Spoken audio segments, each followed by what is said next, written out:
You're walking down the street, muttering to yourself, rehearsing an argument you had 3 years ago, and suddenly you catch someone staring. Instantly, you feel crazy. But what if I told you that this exact moment of public embarrassment is actually one of the clearest signs of a highly functioning superior brain? Let's break down why your internal monologue needs to be spoken out loud. We've all been taught that talking to yourself is a red flag. It's the punchline of jokes, the hallmark of the unhinged movie villain, or the first sign you need to call a doctor. Society equates self-talk with loneliness, social awkwardness, or a fractured mind. We are conditioned from a young age to keep our thoughts locked inside our heads, to present a polished, silent exterior to the world. But cognitive psychologists and neuroscientists see it entirely differently. They call it externalized self-talk, and it's not a symptom of losing your mind. It's a highly advanced cognitive tool. In fact, research shows that people who regularly vocalize their thoughts have better focus, sharper memory, and higher emotional regulation. You aren't losing your grip on reality. You're actively upgrading your brain's processing power. Here is what's actually happening when you speak to the empty room. To understand why this works, we have to look at how your brain processes language and spatial awareness. When you think silently, your brain uses a network called the default mode network. It's fast, but it's messy. Thoughts blur together, and abstract concepts float around without a physical anchor. But the moment you speak out loud, you force your brain to engage the motor cortex, the auditory processing centers, and the language centers simultaneously. You are literally creating a multisensory feedback loop. This is closely tied to what linguists call the production effect. When you produce a word, meaning you physically articulate it, you create a distinct memory trace.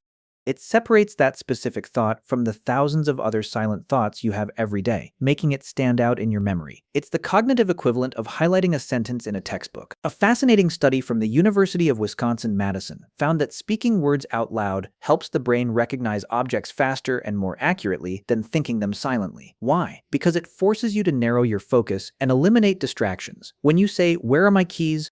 out loud, you aren't just asking a question. You are telling your brain to filter out the visual noise of the couch, the table, and the floor, and lock exclusively onto the metallic glint of keys. It's a biological search engine. Furthermore, psychologists call this self-distancing. When you talk to yourself, especially in the third person, like saying, "Okay, John, you can do this," you trick your brain into stepping outside of your own emotional panic. It creates a psychological buffer, allowing you to problem solve with the same objective clarity you'd use to help a friend. But here's where it gets messy, because not all self-talk is created equal. There is a massive difference between functional self-talk and toxic rumination. If your internal monologue is constantly narrating your life, planning your day, or talking you through a difficult task, that's your executive functioning firing on all cylinders. But if your vocalized thoughts are stuck in a loop of self-criticism, "I'm so stupid, I always mess this up," you are actually reinforcing negative neural pathways. Every time you speak those words out loud, you are giving them physical weight. You are telling your nervous system that this threat is real, and your body responds by releasing stress hormones. This is why people who talk to themselves during high-stress moments often feel a sudden wave of relief, while those who talk to themselves during a depressive episode feel 10 times worse. The mechanism is the same, but the emotional payload is entirely different. This is why the tone of your self-talk matters just as much as the fact that you're doing it. If you notice your vocalized thoughts turning hostile, it's a signal to pause and shift the narrative. You have the power to change the channel. It's also worth noting that this trait is heavily linked to high empathy and associative thinking. People who vocalize their thoughts are often highly sensitive to their environment. They are processing not just their own internal state, but the emotional temperature of the room. Sometimes, talking to yourself is just a way to ground your nervous system when the outside world feels too loud, too chaotic, or too demanding. So, let's reframe this.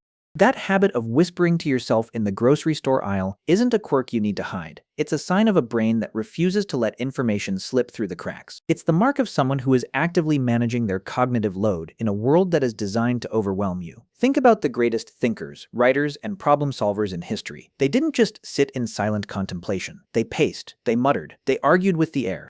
They used their voice to pull abstract ideas out of the ether and pin them down to reality. You are doing the exact same thing. You are building a bridge between the chaotic, infinite world of your thoughts and the structured, physical world around you. Your self-talk is the anchor. It's the sound of your brain doing the heavy lifting.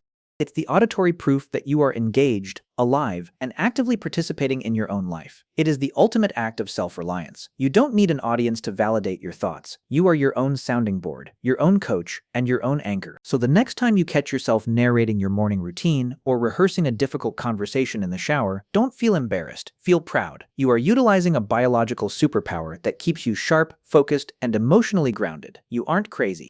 You're just processing the world out loud. And in a society that demands we constantly perform for others, giving yourself the grace to just be present with your own thoughts is a quiet kind of rebellion. It's a reminder that your mind is a space you get to inhabit fully, not just a waiting room for the next social interaction. If this resonated with you and you finally feel a little less weird about your daily muttering, please consider subscribing.